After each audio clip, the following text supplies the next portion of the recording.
Hello everyone, I hope you're doing well. Boy here. I will continue my talk about blind buying. In this video I will maybe tackle a little bit more of my personal blind buying history. As I got into this hobby, blind buying at first was really unnecessary, because if you're more into niche or designers, as I said, you can just go to your mall, you can try anything you want in there and then decide if you want to buy it or not. So at the beginning of my journey, when I was into my Creeds, into my Tom Fords, into my Nishanes, for example, I was not blind buying that much. It still happened, because if you find some rare, let's say Tom Ford Plywood Blend fragrance that stores in my country do not carry many Tom Fords. So I guess my first introduction into blind buying was with Tom Ford. And that's basically the main case reason for anybody to blind buy. You just can't try the fragrance in the store for free, and that's why you blind buy.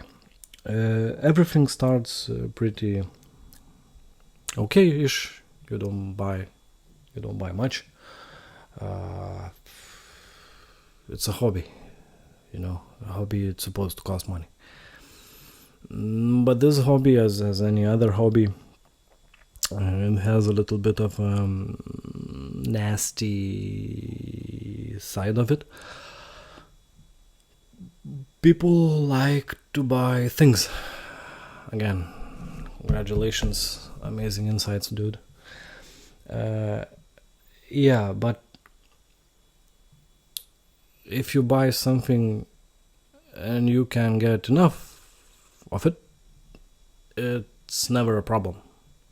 Yeah, we're all addicted to food. But yeah, there's no, I don't know. Obviously in the United States there is a little bit of a problem of overeating, but that's completely different, I think, problem. In general, if you have a pack of rice in your cabinet while walking in your store and seeing another pack of rice sitting there, you don't get this urge, oh yeah, I need to buy more rice, yes. With fragrances it's different. I have a full cabinet of fragrances and I'm gonna buy more. Having one bottle doesn't mean that I don't want another. And that's the gist for any collecting hobby. Some people are into watches. No matter how many watches you have, if you find some cool looking watch you read about a lot and you think it's rare or valuable, you will buy that watch. Richer people maybe collect cars. Good for you guys. I hope someday I can reach that level. Some people collect something simpler. I remember my grandfather used to collect post stamps. Something simple, something small, something that doesn't take up your whole your cabinet, half of it full of boxes. Is this an addiction?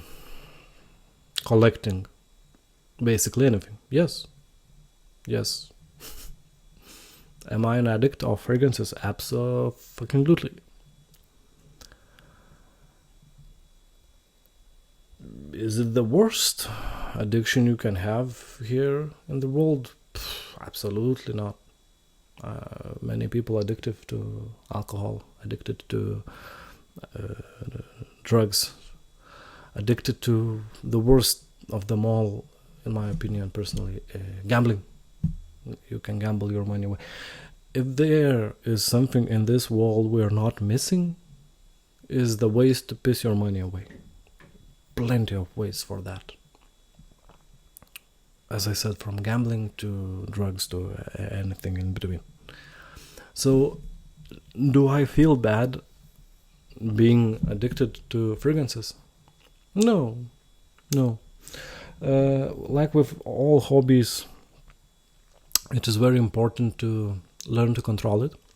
And I can tell you I had my own experiences to achieve that, and artisanal helped, and I will tell you how and why. When you are collecting designers, and especially I see many people collecting like dupes and other cheap fragrances, you tend to lose control a bit, because when the pizza at your local pizza place costs 13 euros and the fragrance bottle costs you 20 euros, you tend to lose track and tend to lose importance of that 20 euros. And please, this is not me trying to say that, oh my god, I'm so rich, I can spend 20 euros on fragrances every time I want. I can't.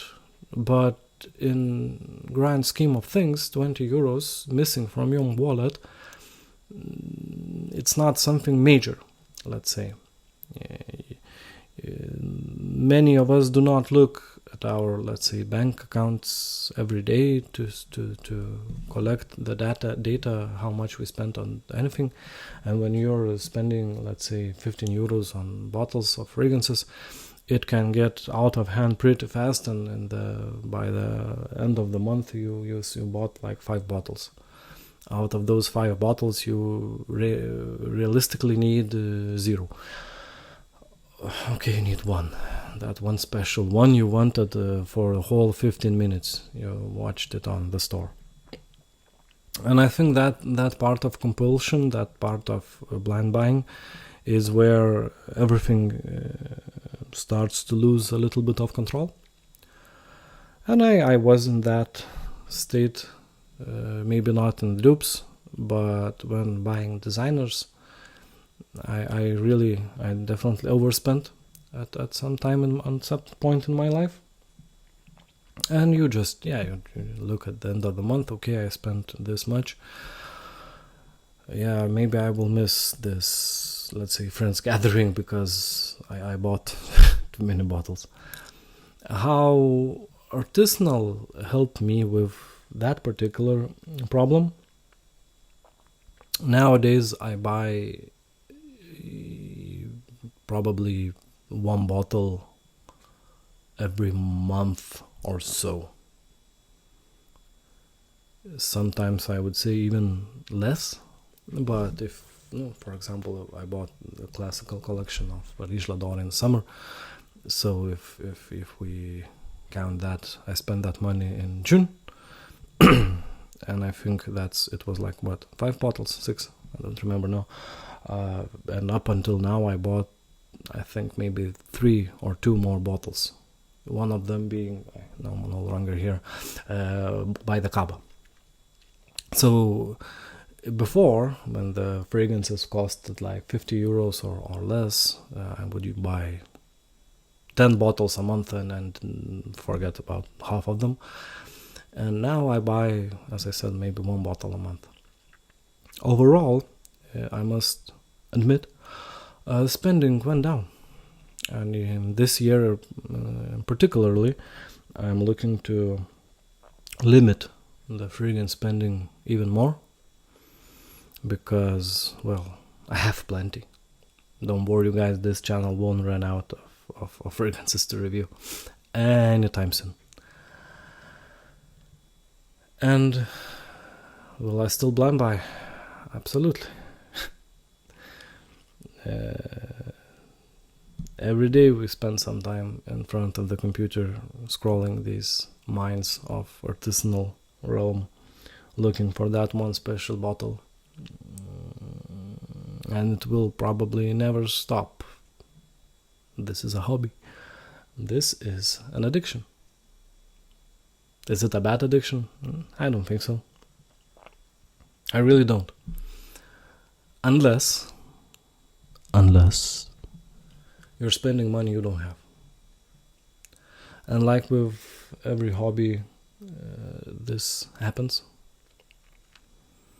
I have never bought a bottle in like partial payments. I have never borrowed money to pay for a fragrance. If you reach that point, it's time to sell. You have bought enough. Sell. And I see people imploring all different tactics of that. One of them I really enjoy. One bottle in, one bottle out. In my case, this happens not because I want to, but because I have to, because my cabinet is full. I no more space. I have rearranged my cabinet so many times. Every time there's no more space, I rearrange it and I find some space. But to be honest, by now it's so airtight. I think NASA engineers could come visit my cabinet and try to learn how to optimize storage space. You know, they could learn many things from me. And yet I have no room where to put my cava bottle. The cabinet's full, but it found place next to my bed. I will have to do something about that. Maybe I will sell something. I should sell something, but I have nothing to sell. I like everything I own. It's mine. Yeah. So if you feel like you are losing control of your collection, the main way to spot that, if you, at this moment of watching this video, if you have a bottle of fragrance still packed in the box and it's been sitting there for 3 days and you haven't unpacked it, it probably means you don't need it. It probably means you bought it in the heat of the moment, and it probably means you should think about it. Think about your buying habits. There are these people called hoarders who hoard the stuff in their house. I am sure you have seen the shows about them. And of course I'm telling this jokingly, but if you would look at my second part of the cabinet where are all the useless boxes I keep, just in case I will need to sell or do a beautiful picture for a YouTube thumbnail, it looks a little bit like hoarding. I have found a few boxes of fragrances I don't even have anymore. That's just the part of the gig. So I'm not here to scare you. We all enjoy buying stuff. That's normal. I think that just this hobby, at least for me, acquiring things in a timely manner was the best part of it, the greatest fun. And in some cases, with the people who are more, let's say, fortunate than I am, I see them entering this space, buying shitload of fragrances in a very short period of time, burning out, and then not knowing what to do with all this because they don't care anymore. And yeah, first world problem, you have too much money. Ooh, let me shed a tear. But this is a genuine advice. Take your time. As I said, sample. Don't be fast to pay 1.5k for a Riche Ladore Antiquity Original or something like that. The hunt, giving yourself time to enjoy the fragrance you bought, the feeling, the sensation of accomplishment when you manage to find this rare unicorn fragrance for your collection. These are all the moments we are doing this for. And if you just come into the store and buy the store, 5 minutes later you are a few thousand euros shorter and none the wiser. I know you can afford it, sure, and maybe 3 guys in the comment section will tell you, oh my god, congratulations, but that high, it will fade, like with any high.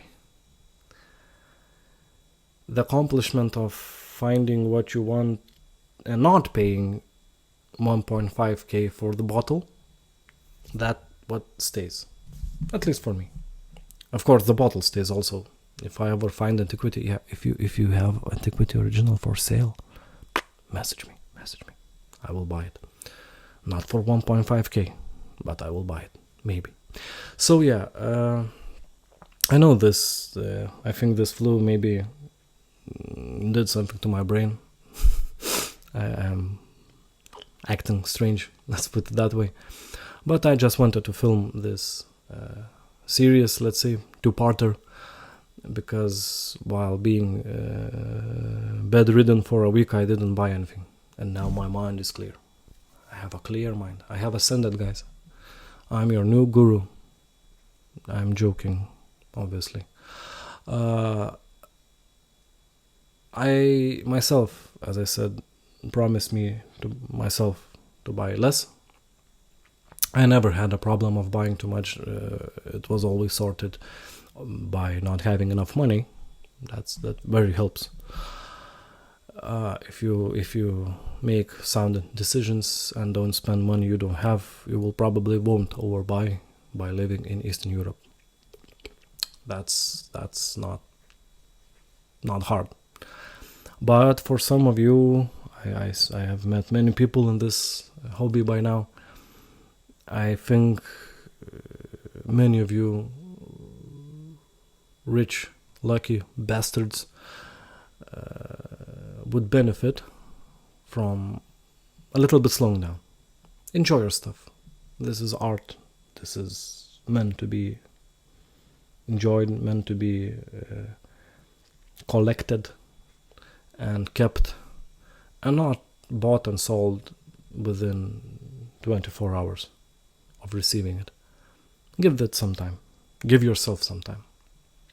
And because it's the beginning of the year, we have like 11 months left of 2026. We have plenty of time. So I hope you spent your time well here with me. And please, if you want to spend some more time with me on this channel, subscribe.